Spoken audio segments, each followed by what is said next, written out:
तो कहानी की शुरुआत होती है आर्कटिक ओशियन को दिखाते हुए, जहां जूलिया और ऑस्कर पानी में सोनार डिवाइस इंस्टॉल कर कुछ एक्सपेरिमेंट कर रहे थे कि तभी ऑस्कर के पास एक इमरजेंसी कॉल आता है जिसमें उसे तूफान के आने की चेतावनी दी जाती है और जितनी जल्दी हो सके यहाँ से निकलने के लिए कहा जाता है। इधर दूसरी तरफ हम एक रूसी सबमरीन को देखते हैं जो दूर से आने वाली हाई इंटेंसिटी नॉइज को डिटेक्ट कर रही थी कि तभी उन्हें समुद्र का लेवल धीरे धीरे ऊपर की तरफ उठता हुआ दिखाई देता है, जिसे देख टीम काफी हैरान रह जाती है। वहीं जूलिया के स्कैनर्स भी अब गलत रीडिंग बताने लगते हैं और कैंप के आसपास की बर्फ टूटना शुरू हो जाती है। ये देख ऑस्कर जूलिया के पास आकर उसे जल्दी से यहाँ से चलने के लिए कहता है क्योंकि उनके पास अब ज्यादा टाइम नहीं बचा था। लेकिन जूलिया जाने से पहले अपना एक्सपेरिमेंट पूरा करना चाहती थी। बिगड़ते मौसम को देख वो ऑस्कर की बात मानकर उसकी स्नोमोबाइल पर बैठ जाती है और दोनों यहाँ से निकलने लगते हैं, पर बर्फ का टूटना उनकी सोच से भी ज्यादा तेज था। इधर सबमरीन में अब टीम को पता चलता है कि जो आवाजें उन्हें सुनाई दे रही थीं, वो असल में समुद्र की लहरों की नहीं बल्कि किसी बायोलॉजिकल चीज की है, यानी समुद्र में कोई जिंदा जीव मौजूद है। इससे पहले कि टीम कुछ और समझ पाती, अचानक एक विशाल क्रीचर उनकी सबमरीन से टकरा जाता है और सारे इमरजेंसी अलार्म बजना शुरू हो जाते हैं। टीम को ऐसा महसूस होता है जैसे उनकी सबमरीन को क्रीचर ने पकड़ लिया है और वो उसे बेहद तेजी के साथ नीचे खींच रहा है। वहीं दूसरी तरफ हम जूलिया और ऑस्कर को देखते हैं जो किसी तरह अपनी जान बचाकर यहाँ से भागने की कोशिश कर रहे थे क्योंकि उनके पीछे की बर्फ लगातार टूटती जा रही थी कि तभी ऑस्कर की नजर सामने से उठ रहे बर्फ के तूफान पर पड़ती है जो बहुत ही भयानक था। ऑस्कर काफी घबरा जाता है और इसी घबराहट में बैलेंस बिगड़ने की वजह से उसकी स्नोमोबाइल बर्फ की चट्टान से टकराकर ब्लास्ट हो जाती है और उन दोनों को जब तक होश आता है तब तक उनका कैंप भी तूफान की चपेट में आकर तबाह हो चुका होता है। उधर पानी के नीचे लगातार सबमरीन पर हमले हो रहे थे और ये हमले करने वाला कोई और नहीं बल्कि वही विशाल क्रीचर था जिसे रोकने के लिए टीम अब उस पर फायरिंग करना शुरू कर देती है। तब रोशनी में उन्हें क्रीचर के कुछ विशालकाय टेंटिकल दिखाई देते हैं। इससे पहले कि टीम उन टेंटिकल्स के बारे में कुछ और जान पाती, क्रीचर दोबारा सबमरीन पर हमला कर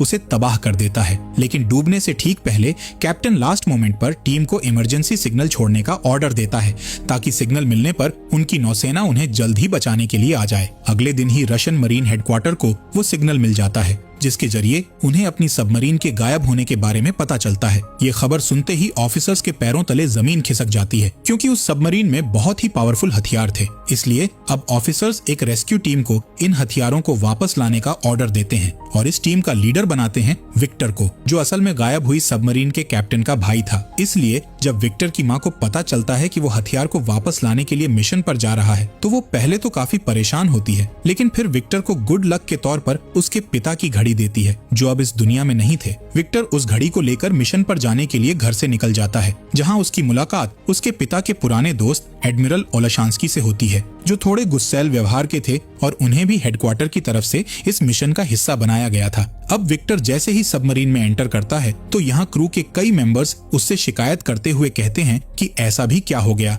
जिसके चलते उन्हें छुट्टियां खत्म होने से पहले ही बुला लिया गया। ये सुन विक्टर अभी उन्हें कुछ नहीं बताता। इसके बाद हम जूलिया और ऑस्कर को देखते हैं जो उस बर्फीले तूफान में इधर उधर भटक रहे थे और अब उनकी हिम्मत भी पूरी तरह से टूट चुकी थी क्योंकि इनके पास ना तो खाने के लिए कुछ सामान था और ना ही रहने के लिए कोई जगह थी। इसके अलावा सैटेलाइट फोन में भी सिग्नल नहीं आ रहे थे, पर जूलिया किसी भी हाल में बस यहाँ से निकलना चाहती थी। इसलिए वो सिग्नल ढूंढते ढूंढते एक गहरी खाई के पास पहुंच जाती है और उसमें बस गिरने ही वाली होती है कि तभी ऑस्कर यहाँ आकर उसे बचा लेता है और जूलिया जब फोन चेक करती है तो उसमें अब सिग्नल आ चुके होते हैं। ये देख जूलिया जल्दी से एक ऑयल रिग कंपनी से कांटेक्ट करती है, लेकिन तूफान का शोर इतना ज्यादा था कि कंपनी के मेंबर को जूलिया की एक भी बात समझ नहीं आती और कुछ ही सेकंड्स बाद सिग्नल गायब होने की वजह से कॉल कट हो जाता है। जूलिया और ऑस्कर की हिम्मत अब लगभग खत्म हो चुकी थी, पर फिर भी ऑस्कर बचने की एक आखिरी उम्मीद के साथ फ्लेयर गन चलाता है कि तभी जूलिया की नजर सामने बर्फ की सतह पर पड़ती है जहां एक लाल रंग की रोशनी चमक रही थी। लेकिन वो क्या है, ये जानने के लिए दोनों इस रोशनी की तरफ भागते हैं और जब पास जाकर देखते हैं तो पता चलता है कि ये वही इमरजेंसी सिग्नल है जिसे गायब हुई सबमरीन के कैप्टन ने रिलीज करवाया था और इन दोनों को ये बात अच्छी तरह पता थी कि इस सिग्नल को ढूंढते हुए रशियन सेना यहाँ जरूर आएगी। इसलिए जूलिया ऑस्कर से यहीं रुकने के लिए कहती है। इधर विक्टर की सबमरीन कई घंटों का सफर तय करने के बाद अब उस लोकेशन पर पहुंच जाती है जहां विक्टर के भाई की सबमरीन गायब हुई थी। इसके अलावा उन्हें इमरजेंसी सिग्नल की भी लोकेशन पता चल चुकी थी। इसलिए विक्टर अपनी टीम को इसी जगह पर चलने के लिए कहता है। लेकिन यहाँ पहुँचने के बाद विक्टर को कोई सबमरीन तो नहीं मिलती, पर दो थके हारे जियोलॉजिस्ट्स मिल जाते हैं जिनकी हालत बहुत ज्यादा खराब थी। इसलिए विक्टर इन्हें जल्दी से अपनी सबमरीन में ले जाता है। हालांकि ऐसा करने के पीछे उसका एक मकसद छुपा हुआ था। दरअसल वो जूलिया और ऑस्कर के जरिए ये जानना चाहता था कि आखिर उसके भाई की सबमरीन के साथ हुआ क्या था। और यही बात जब वो जूलिया से पूछता है तो उसके पास भी इस सवाल का कोई जवाब नहीं होता। वो विक्टर से कहती है कि मुझे शुरुआत में ऐसा लगा था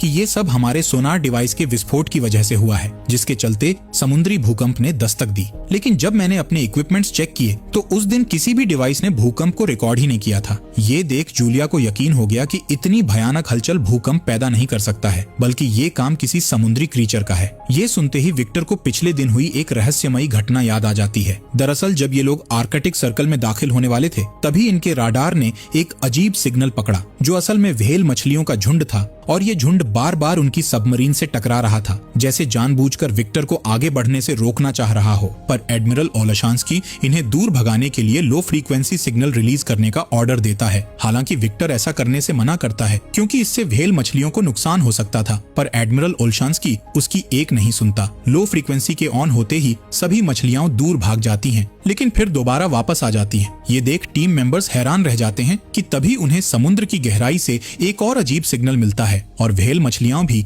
एक एक कर दूर होना शुरू हो जाती हैं। इधर टीम मेंबर जब इस सिग्नल को चेक करते हैं तो उन्हें एक विशाल क्रीचर नजर आता है, जो एक ही झटके में व्हेल मछली को अपना शिकार बना लेता है और फिर इनकी सबमरीन की तरफ बढ़ने लगता है। इसलिए एडमिरल ओलेशांस्की उस पर हमला करने का ऑर्डर देते हैं, लेकिन विक्टर उन्हें ये कहते हुए रोक देता है कि हम ऐसे किसी पर हमला नहीं कर सकते हैं। इसके बाद वो सबमरीन को पास की ही एक बर्फीली दरार में ले जाने को कहता है, क्योंकि उसे यकीन था कि इतना बड़ा क्रीचर इस तंग दरार में नहीं घुस पाएगा। और होता भी ऐसा ही है। विक्टर की टीम उसकी बात मानकर सबमरीन को समुद्र की गहराई में छुपा देती है, जिसे क्रीचर देख नहीं पाता और थक हार कर यहाँ से चला जाता है। इस तरह विक्टर के एक फैसले ने आज सबकी जान बचा ली थी। वहीं विक्टर ने जब जूलिया की कहानी सुनी तो वो समझ गया कि यही वो क्रीचर है जिसने बर्फ को तोड़कर उनकी पहली सबमरीन को तबाह किया था। अब जूलिया, जो कि एक स्वीडिश नागरिक है, वो बचपन से ही समुद्री राक्षसों पर विश्वास करती आई थी, इसलिए वो अब इस भयानक खेल में शामिल नहीं होना चाहती थी। वो विक्टर से गुजारिश करते हुए कहती है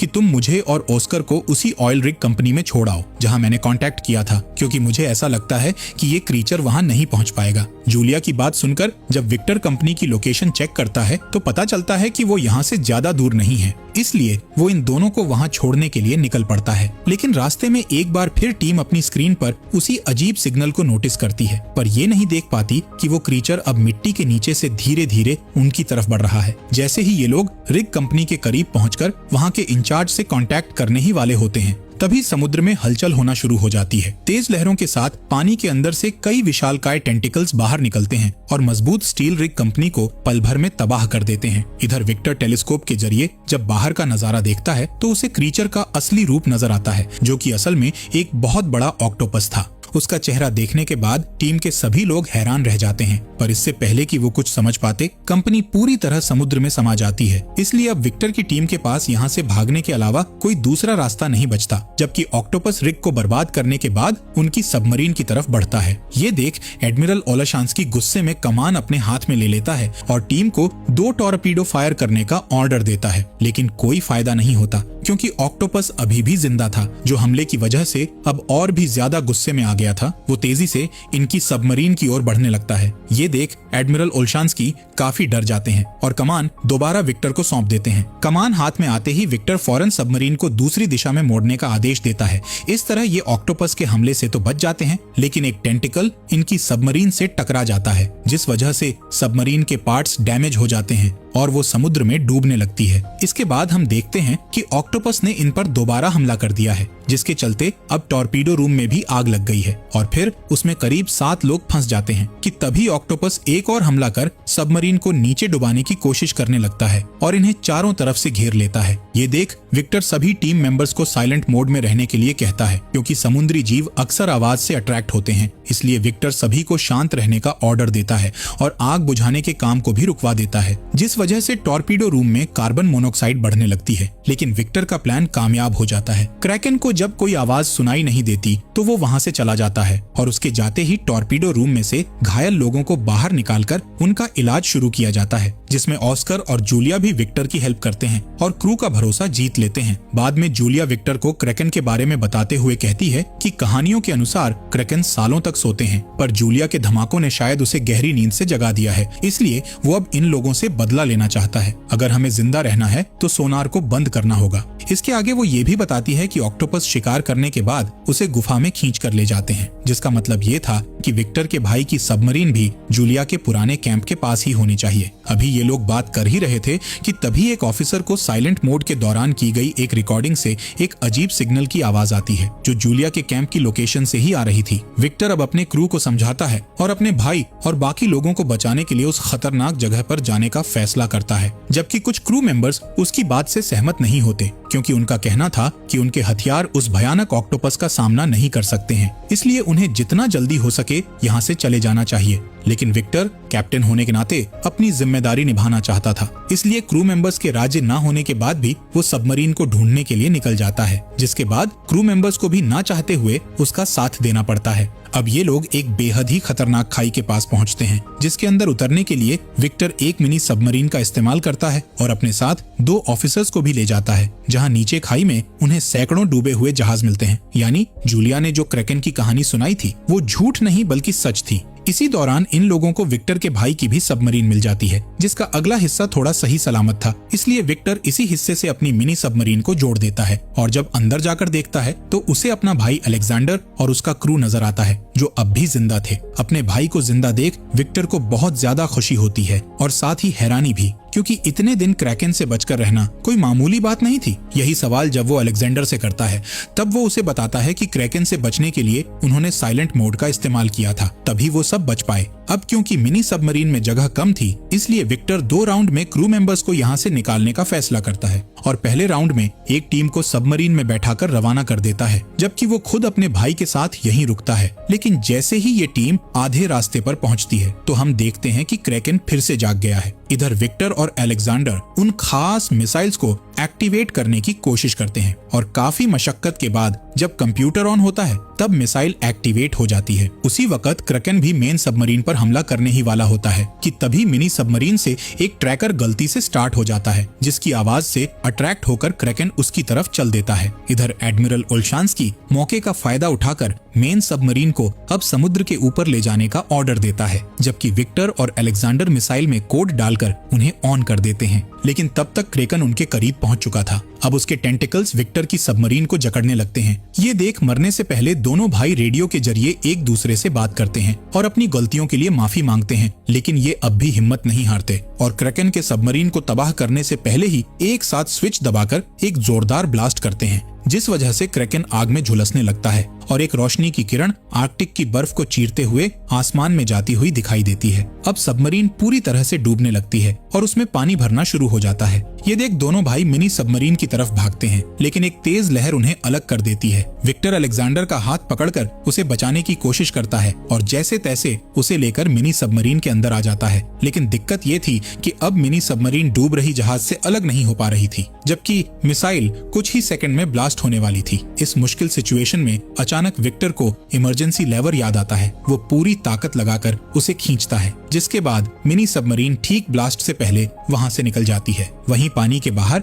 एडमिरल ओल्शांस्की के साथ साथ पूरा क्रू इन दोनों का इंतजार कर रहा था। लेकिन बहुत देर बीत जाने के बाद जब विक्टर और उसके भाई के आने की कोई उम्मीद नहीं दिखती है तो ये लोग मायूस होकर यहाँ से जाने लगते हैं। पर तभी पानी को चीरते हुए मिनी सबमरीन बाहर आती है, जिसमें विक्टर और अलेक्जेंडर मौजूद थे। इन दोनों को देखने के बाद पूरा क्रू खुशी से झूम उठता है और सभी राहत की सांस लेते हैं। जिसके बाद विक्टर अपने पिता की घड़ी अलेक्जेंडर को सौंपता है, लेकिन वो इसे लेने से मना कर देता है और विक्टर से कहता है कि तुम इस घड़ी के असली हकदार हो, इसलिए तुम ही इसे अपने पास रखो। कुछ वक्त बाद इनका पूरा क्रू रूस पहुंच जाता है और दोनों भाई अपने परिवार से मिलते हैं और इस तरह खतरनाक और नामुमकिन